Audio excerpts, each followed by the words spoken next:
할렐루야. 2월 17일 월요일 매일 성경 묵상 가이드입니다. 오늘 말씀은 누가복음 4장 14절에서 30절의 말씀입니다. 근래에 지난해 MBC 기상캐스터가 자살한 사건이 주목받기도 했는데 제가 듣기로는 무슨 이유인지는 모르겠지만 동료들로부터 왕따를 당했다고 들었습니다. 이것을 견디다 못하고 스스로 생을 마감을 했는데 이러한 사실로 그렇게 된 게 근래에 드러나서 다시 논란거리가 되기도 했었죠.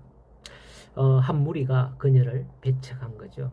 오늘 말씀은 또 그런 거예요. 예수님께서 요단강에서 세례를 받으시고 성령의 능력으로 갈릴리에 돌아왔는데 그의 소문이 사방에 퍼졌고 회당에서 이사야의 성경의 말씀으로 이 글이 오늘 너희 귀에 응하였다 하니 그들이 말합니다. 아니 이 사람 요셉 아니냐? 요셉의 아들 아니냐? 하면서 예수님을 배척하는 내용이 나오죠. 이 말씀을 보면서 사람들이 예수님을 배척하는데 오늘 그분의 증인이 된 우리들에게 대하여는 오늘 세상 사람들이 어떻게 대할까 하는 마음이 듭니다. 이 말씀을 통해서 주님의 마음을 알아가며 세상이 또한 우리에게 뭐라 해도 믿음의 굳세게 서는 그러한 저와 여러분들이 될 수 있기를 소원합니다. 성령의 역사는 대체로 사도행전에 가서 있었다라고 보죠. 왜냐하면 예수님께서 내가 아버지께로 가면 보혜사 성령을 너희에게 보내주시겠다고 하셨던 말씀이기도 하고요. 그렇게 사도행전에서 초반에 보면 예수님이 성천하는 장면이 나옵니다. 그리고 남겨진 제자들은 오순절 성령 충만함을 받고 성령의 인도하심으로 복음을 땅끝까지 전하는 이야기가 사도행전에 기록되어 있기에 우리는 사도행전을 성령행전이라고 부르기도 합니다. 하지만 성령이 사도행전에서부터 나타나는 게 아니에요. 오늘 말씀해 보면 예수님께서는 성령의 능력으로 갈릴리로 가셨다 하고요. 지난번에도 예수님께서 세례 받으실 때에 성령이 비둘기의 형상으로 임하였고 또 광야에서 시험을 받으실 때에도 성령의 이끌림을 받으셨다라고 나오는 거죠. 이런 것들을 볼 때에 하나님은 예수님을 홀로 세상에 보내신 것이 아니라 하나님은 보내셨고 예수님은 오셨고 성령님도 함께 하셨음을 알 수 있는 거죠. 즉 성부, 성자, 성령 하나님께서 오신 것이나 마찬가지다라는 겁니다. 그래서 이사야 9장 6절은 예언하기를 이는 한 아기가 우리에게 낳고 한 아들이 우리에게 주신 바 되었는데 그 어깨에는 정사를 메었고 그 이름은 기묘자라 모사라 전능하신 하나님의 영존하신 아버지라 평강의 왕이라 할 것임이라 했던 겁니다. 하지만 누가는 예수님께서 고향 사람들에 의해 배척받으셨다는 것을 기록하면서 예수님께서 앞으로 공생의 기간 줄곧 동족 유대인들에 의하여서 배척을 받게 될 것임을 강하게 시사하고 있는 것을 알 수가 있습니다. 하지만 마냥 배척만 받으신 게 아님을 본문 15절에서 볼 수 있죠. 뭇사람에게 칭송을 받으셨다라고 하죠.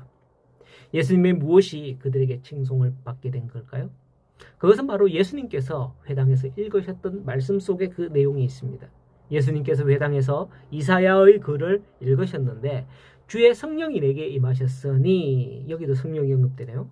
이는 가난한 자에게 복음을 전하게 하시려고 내게 기름을 부으시고 나를 보내사 포로된 자에게 자유를 눈먼 자에게 다시 보게 함을 전파하며 눌린 자에게 자유롭게 하고 주의 은혜의 해를 전파하게 하려 하십니다. 라고 하는 말씀이죠.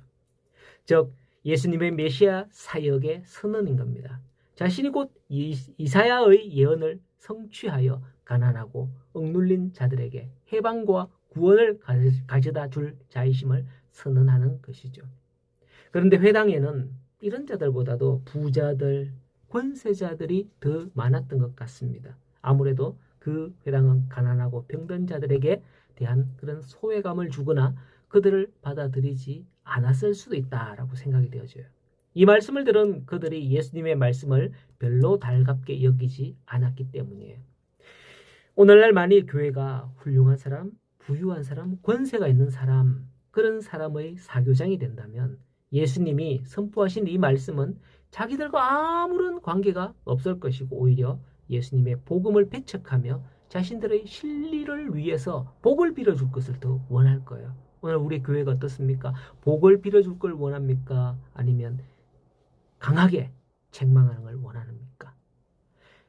예수님은 그들의 완악함을 아셨어요. 그래서 예를 드시는데 이 말씀에 보면 엘리야 선지자 시대에 아합 왕이 우상을 섬김으로 말미암아 3년 6개월 동안 비가 내리지 않았죠.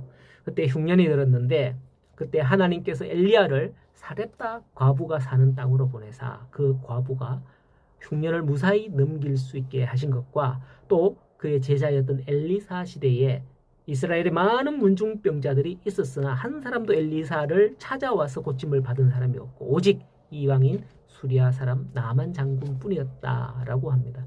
무슨 말입니까? 하나님이 긍휼을 베푸실 자를 찾는다는 것과 오직 그에게 나아가는 자만이 긍휼함을 입을 수 있을진데 회당 안에 당신들은 진정 그런 자세가 아니구려 하는 그런 책망 아닐까요? 과연 오늘 한국교회가 이러한 책망에서 자유로울 수 있을까요? 사람들의 눈치를 보는 사역자들이 얼마나 많을까요? 그들은 자기의 마음에 안 들면 29절의 말씀처럼 크게 화가 나서 동네 밖으로 내어 낭떠러지로 밀쳐 떨어뜨리고자 하는 것이죠.